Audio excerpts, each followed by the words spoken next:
இன்றைய முக்கிய செய்திகள். தமிழ்நாட்டில் 100க்கும் மேற்பட்ட தொகுதிகளில் தாவேகா முன்னிலை. எந்த கட்சிக்கும் தனி பெரும்பான்மை கிடைக்காததால் தொங்கு சட்டசபை. மேற்கு வங்கத்தில் முதல் முறையாக ஆட்சியை பிடிக்கிறது பாஜக. கட்சி தொண்டர்கள் வன்முறையில் ஈடுபட்டதால் பதற்றம். கேரளாவில் 10 ஆண்டுகளுக்கு பிறகு ஆட்சியை கைப்பற்றியது காங்கிரஸ். தொண்டர்கள் பட்டாசு வெடித்து உற்சாக கொண்டாட்டம். பாஜக சூழ்ச்சி செய்து தேர்தல் முடிவுகளை மாற்றிவிட்டதாக குற்றச்சாட்டு. 100 தொகுதிகளில் திரிணாமுல் முன்னிலை மறைக்கப்பட்டதாக மம்தா பானர்ஜி ஆவேசம்.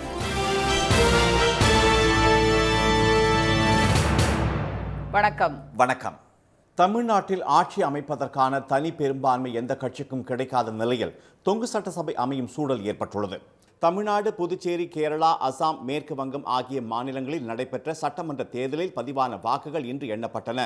தமிழ்நாட்டில் மொத்தம் உள்ள 234 தொகுதிகளில் ஆட்சி அமைக்க 118 இடங்கள் தேவை என்ற நிலையில் எந்த கட்சிக்கும் தனி பெரும்பான்மை கிடைக்கவில்லை. திரு விஜய் தலைமையிலான தாவேகா கடைசி நிலவரப்படி 105 தொகுதிகளில் முன்னிலையில் உள்ளது. சென்னை, பெரம்பூர் மற்றும் திருச்சி கிழக்கு ஆகிய 2 தொகுதிகளிலும் திரு விஜய் முன்னிலை பெற்றுள்ளார். திமுக 59 தொகுதிகளில் தொடர்ந்து முன்னிலை வகித்து வருகிறது. இதன் மூலம் அக்கட்சி அதிக தொகுதிகளை வென்ற 2வது கட்சியாக திகழ்கிறது. திமுக கூட்டணியில் காங்கிரஸ் 4 தொகுதிகளிலும், IUML 2 தொகுதிகளிலும் முன்னிலையில் உள்ளன. விசிக 3 தொகுதிகளிலும், மதிமுக, இந்திய கம்யூனிஸ்ட், மார்க்சிஸ்ட் கம்யூனிஸ்ட் தலா 2 தொகுதிகளிலும் முன்னிலை வகிக்கின்றன. தேமுதிக 1 தொகுதியில் முன்னிலை வகித்து வருகின்றது. அதிமுக 45 தொகுதிகளில் முன்னிலை வகிக்கிறது. அதன் கூட்டணி கட்சியான பாமக 5 தொகுதிகளிலும், மற்றொரு கூட்டணி கட்சியான பாஜக மற்றும் அமமுக தலா 1 தொகுதியில் முன்னிலை பெற்றுள்ளன. திருச்சி மேற்கில் திமுக வேட்பாளர் திரு KN நேரு, திருவாரூர் தொகுதியில் திமுக சார்பில் போட்டியிட்ட பூண்டி திரு கலைவாணன், போடி தொகுதியில் திரு O பன்னீர்செல்வம் ஆகியோர் வெற்றி பெற்றுள்ளனர். நெல்லை ராதாபுரம் தொகுதியில் சட்டப்பேரவைத் தலைவர் திரு அப்பாவு தோல்வி அடைந்துள்ளார். ஆவடி தொகுதியில் திரு நாசருக்கு பின்னடைவு ஏற்பட்டுள்ளது. கீழ்வேளூர் தொகுதியில் மார்க்சிஸ்ட் வேட்பாளர் திருமதி லதா வெற்றி பெற்றுள்ளார். இதேபோல் தனி தொகுதியில் இந்திய கம்யூனிஸ்ட் வேட்பாளர் திரு ரவிச்சந்திரன் முன்னிலை வகித்து வருகிறார். சேலம் எடப்பாடி தொகுதியில் அதிமுக பொதுச் செயலாளர் திரு பழனிசாமி வெற்றி பெற்றுள்ளார். விராலிமலையில் அதிமுக வேட்பாளர் திரு C விஜயபாஸ்கர் வெற்றி பெற்றுள்ளார். சென்னை ராயபுரம் தொகுதியில் அதிமுக வேட்பாளர் திரு ஜெயக்குமார் டெபாசிட் இழந்துள்ளார். சிவகாசி தொகுதியில் KT ராஜேந்திர பாலாஜி தோல்வி அடைந்துள்ளார். தர்மபுரி தொகுதியில் பாமக வேட்பாளர் திருமதி சௌமியா அன்புமணி வெற்றி பெற்றிருக்கிறார். திரு சீமான் தலைமையிலான நாம் தமிழர் கட்சி 234 தொகுதிகளிலும் வேட்பாளர்களை நிறுத்திய நிலையில் ஒரு தொகுதியில் கூட அக்கட்சி வெற்றி பெறவில்லை. காரைக்குடி தொகுதியில் திரு சீமான் பின்னடைவை சந்தித்து வருகிறார். மேற்கு வங்கத்தில் 15 ஆண்டுகளாக ஆட்சியில் இருந்த திரிணாமுல் காங்கிரஸ் கட்சியை வீழ்த்தி முதல் முறையாக அங்கு பாஜக ஆட்சி அமைக்க உள்ளது. 294 தொகுதிகளை கொண்ட மேற்கு வங்க சட்டப்பேரவைக்கு 2 கட்டங்களாக தேர்தல் நடைபெற்றது. முதல் கட்டமாக ஏப்ரல் 23ஆம் தேதி 152 தொகுதிகளுக்கும், எஞ்சிய 142 தொகுதிகளுக்கு 29ஆம் தேதியும் வாக்குப்பதிவு நடைபெற்றது. இந்த தேர்தலில் திரிணாமுல் காங்கிரஸ், பாஜக, காங்கிரஸ், கம்யூனிஸ்ட் என 4 முனை போட்டி நிலவியது. அரசு பணி நியமனத்தில் மோசடி, டெண்டர் விடுவதில் ஊழல் போன்ற குற்றச்சாட்டுகளை முன்வைத்து பாஜக பிரச்சாரம் மேற்கொண்டது. பெரும்பாலான கருத்து கணிப்புகள் பாஜக வெல்லும் என்று தெரிவித்திருந்தன. ஃபால்டா தொகுதியில் அதிக அளவில் முறைகேடுகள் நடைபெற்றதாக பாஜக புகார் கூறியிருந்த நிலையில் அந்த தொகுதியில் மட்டும் வரும் 21ஆம் தேதி மறு வாக்குப்பதிவு நடைபெறும் என்று தேர்தல் ஆணையம் அறிவித்தது. இதையடுத்து அந்த ஒரு தொகுதியை தவிர்த்து 293 தொகுதிகளில் பதிவான வாக்குகள் இன்று எண்ணப்பட்டன. தனி பெரும்பான்மைக்கு 148 இடங்கள் தேவை என்ற நிலையில் சற்று முன் கிடைத்த தகவல் படி 198 தொகுதிகளில் பாஜக முன்னிலை பெற்றுள்ளதால் அக்கட்சி ஆட்சியை கைப்பற்றுவது உறுதியாகியுள்ளது. திரிணாமுல் காங்கிரஸ் 89 தொகுதிகளிலும், காங்கிரஸ், AJUP ஆகிய கட்சிகள் தலா 2 தொகுதிகளிலும், மார்க்சிஸ்ட் மற்றும் AISF தலா 1 தொகுதியிலும் முன்னிலை பெற்றுள்ளன. மேற்கு வங்கத்தில் கடந்த 15 ஆண்டுகளாக முதலமைச்சராக பதவி வகித்து வரும் செல்வி மம்தா பானர்ஜியின் ஆட்சி முடிவுக்கு வருவதுடன் முதல் முறையாக அந்த மாநிலத்தில் பாஜக ஆட்சி அமைக்க உள்ளது. இதையடுத்து மாநிலம் முழுவதும் பாஜகவினர் கொண்டாட்டத்தில் ஈடுபட்டுள்ளனர்.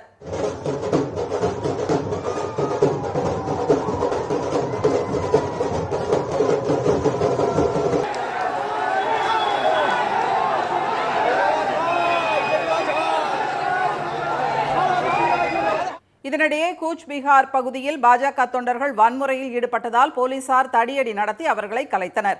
இதேபோல் அசன்சோல் பகுதியில் பாஜகவினர் நாற்காலிகள் உடைத்து ரகளையில் ஈடுபட்டதால் பரபரப்பு நிலவியது.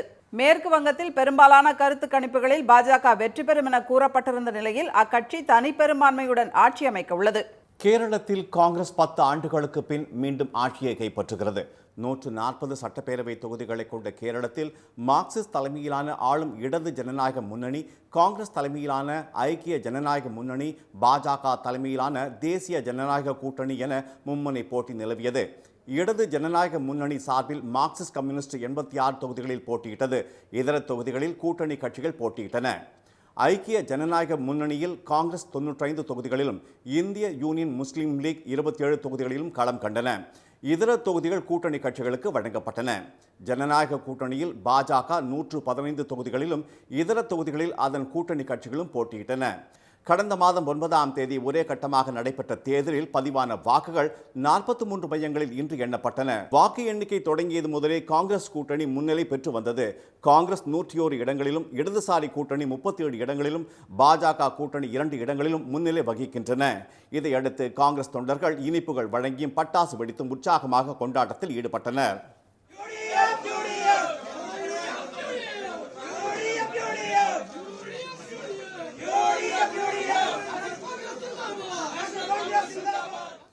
கேரள முதலமைச்சர் திரு பினராயி விஜயன் தர்மடம் தொகுதியில் தம்மை எதிர்த்து போட்டியிட்ட காங்கிரஸ் வேட்பாளர் திரு அப்துல் ரஷீதிடம் பின்னடைவை சந்தித்த போதிலும் இறுதியில் சுமார் 12,000 வாக்குகள் வித்தியாசத்தில் வெற்றி பெற்றார்.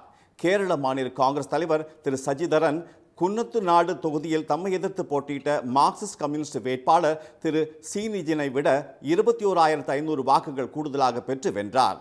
முதலமைச்சர் வேட்பாளராக கருதப்படும் மற்றொரு காங்கிரஸ் வேட்பாளர் திரு ரமேஷ் சென்னிதாலா போட்டியிட்ட ஹரிபாத் தொகுதியில் தம்மை எதிர்த்து களமிறங்கிய மார்க்சிஸ்ட் கம்யூனிஸ்ட் வேட்பாளர் திரு ஜிம்சனை 23,377 வாக்குகள் வித்தியாசத்தில் வெற்றி கண்டார்.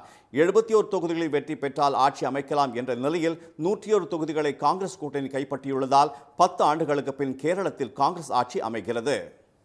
பாஜக சூழ்ச்சி செய்து தேர்தல் முடிவுகளை மாற்றியுள்ளதாக தலைவர்கள் குற்றம் சாட்டியுள்ளனர்.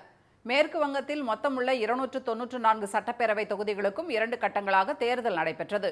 இதில் 198 தொகுதிகளில் பாஜக முன்னிலை பெற்றுள்ளதால் அந்த கட்சி ஆட்சியை கைப்பற்றுவது உறுதியாகியுள்ளது. மேற்கு வங்கத்தில் கடந்த 15 ஆண்டுகளாக முதலமைச்சராக பதவி வகித்து வரும் செல்வி மம்தா பானர்ஜியின் ஆட்சி முடிவுக்கு வந்துள்ளது.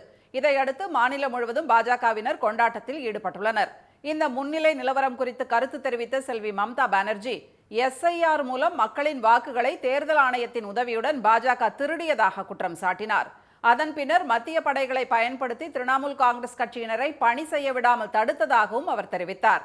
100க்கும் மேற்பட்ட தொகுதிகளில் திரிணாமுல் காங்கிரஸ் முன்னிலையில் இருந்தும் அதன் விவரங்கள் வெளியிடப்படவில்லை என்று செல்வி மம்தா பானர்ஜி கூறினார். বিজেপির প্ল্যান প্রথম 2-3 রাউন্ডে আমি কালকে থেকেই বলছি যে ওদেরগুলো আগে দেখাবে, আমাদেরগুলো পরে দেখাবে। এটা টোটাল ফোর্সফুলি সেন্ট্রাল ফোর্সকে দিয়ে চারিদিকে তৃণমূল কংগ্রেসের উপর অত্যাচার করছে, অফিস ভাঙছে, জোর করে দখল করছে। SIR নামে আপনারা দেখেছেন ভোট লুট করেছে যাতে যে সিটগুলো জিততে পারে। কিন্তু এখনো এমন 70টা সিট আছে, 100টা সিট আছে যেগুলো আমরা এগিয়ে আছি, সেগুলো বলছে না। வாக்கு எண்ணிக்கை நிறைவு பெறும் வரை திரிணாமுல் காங்கிரஸ் நிர்வாகிகள் வாக்கு எண்ணும் மையங்களை விட்டு வெளியேறக்கூடாது என்றும் செல்வி மம்தா கேட்டுக்கொண்டார். திரைமறைவில் பாஜக சூழ்ச்சி செய்து மேற்கு வங்க மாநிலத்திற்குள் நுழைந்துள்ளதாகவும் தேர்தல் முடிவுகள் தவறாக வெளியிடப்படுவதாகவும் அவர் தெரிவித்தார். திருவனந்தபுரத்தில் செய்தியாளர்களை சந்தித்த காங்கிரஸ் கட்சியின் பொதுச் செயலாளர் திரு வேணுகோபால், இடதுசாரிகளுக்கு எதிரான வாக்குகளே காங்கிரஸ் கட்சிக்கு கிடைத்துள்ளதாக கூறினார். அரசுக்கு எதிரான மனநிலையில் மக்கள் உள்ளதாகவும் கேரள மக்களுக்கு காங்கிரஸ் நல்லாட்சி வழங்கும் என்றும் அவர் தெரிவித்தார். Certainly, anti-incumbency against the government is there in the public mood. Through the best efficient campaign, we actually capitalized the anti-incumbency votes in favor of us. Then number 3, the leadership, Rahul Gandhi, Mallikarjuna Kharge ji, Priyanka Gandhi, all are very much liked by the people of Kerala. கேரளாவில் முதலமைச்சர் யார் என்பது குறித்து காங்கிரஸ் மேலிடம் முடிவு செய்யும் என்று திரு வேணுகோபால் கூறினார். பாஜகவின் வெற்று வாக்குறுதிகளை கேரள மக்கள் நிராகரித்துள்ளதாக அவர் தெரிவித்தார். புதுச்சேரியில் தேசிய ஜனநாயக கூட்டணி ஆட்சியை தக்கவைத்துள்ளது. 30 சட்டப்பேரவை தொகுதிகளை கொண்ட அந்த மாநிலத்தில் ஆளும் NR காங்கிரஸ், பாஜக, அதிமுக, லாஜக ஆகியவை ஒரு அணியாகவும், காங்கிரஸ் திமுக கூட்டணி மற்றொரு அணியாகவும் களமிறங்கின. தாவேகா, நாதாகா ஆகிய கட்சிகள் தனித்து போட்டியிட்டன. புதுச்சேரியில் கடந்த 9ஆம் தேதி ஒரே கட்டமாக நடந்த தேர்தலில் 91.23% வாக்குகள் பதிவான நிலையில் இன்று பலத்த பாதுகாப்புடன் வாக்குகள் எண்ணப்பட்டன. வாக்கு எண்ணிக்கை தொடங்கியது முதலே NR காங்கிரஸ், பாஜக, அதிமுக கூட்டணி தொடர்ந்து முன்னிலை பெற்று வந்தது.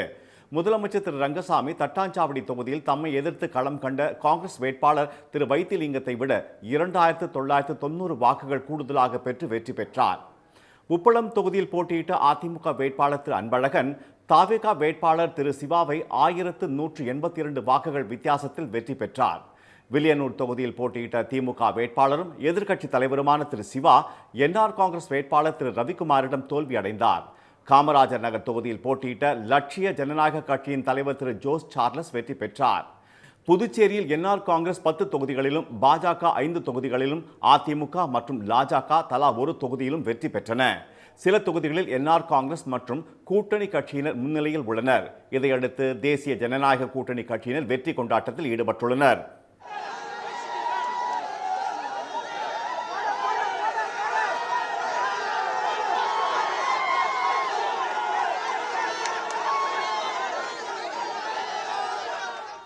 காங்கிரஸ் ஒரு இடத்திலும் திமுக 2 தொகுதிகளிலும் வெற்றி பெற்றுள்ளன.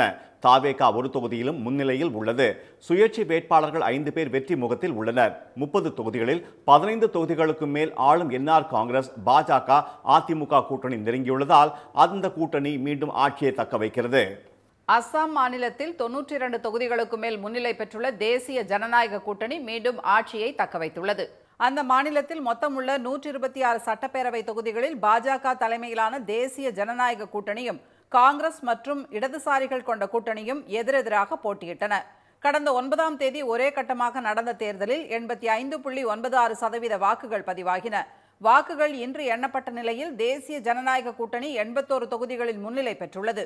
காங்கிரஸ் மற்றும் கூட்டணி கட்சிகள் 21 தொகுதிகளில் முன்னிலை வகிக்கும் நிலையில் சுயேட்சைகள் 2 தொகுதிகளில் வெற்றி முகத்தில் உள்ளனர். 64 தொகுதிகளில் வெற்றி பெறக்கூடிய கட்சி ஆட்சியை பிடிக்கும் என்ற நிலையில் தேசிய ஜனநாயக கூட்டணி ஆட்சியை தக்கவைப்பது உறுதியாகியுள்ளது.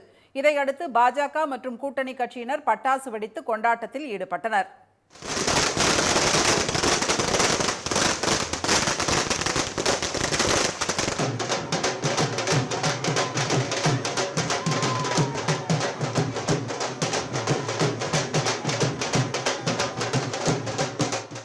ஜலுக்பாரி தொகுதியில் போட்டியிட்ட முதலமைச்சர் திரு ஹிமந்த் பிஸ்வா சர்மா அவரை எதிர்த்து போட்டியிட்ட காங்கிரஸ் வேட்பாளர் திருமதி பிதிஷா நோகை விட 20,000 வாக்குகள் கூடுதலாக பெற்று வெற்றி பெற்றுள்ளார்.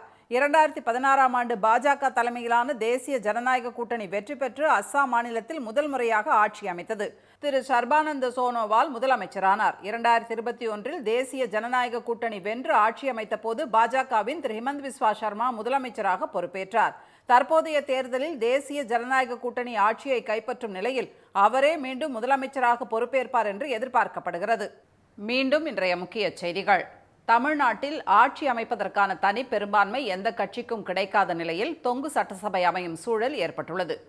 புதுச்சேரி, அஸ்ஸாம், மேற்கு வங்கம் மாநிலங்களில் தேசிய ஜனநாயக கூட்டணி ஆட்சி அமைக்கிறது.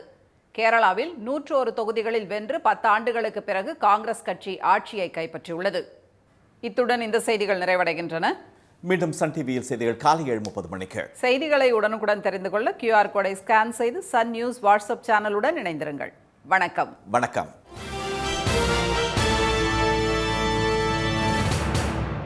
உடனுக்குடன் செய்திகளை தெரிந்து கொள்ள சன் நியூஸ் பெல் ஐகானை கிளிக் பண்ணுங்க.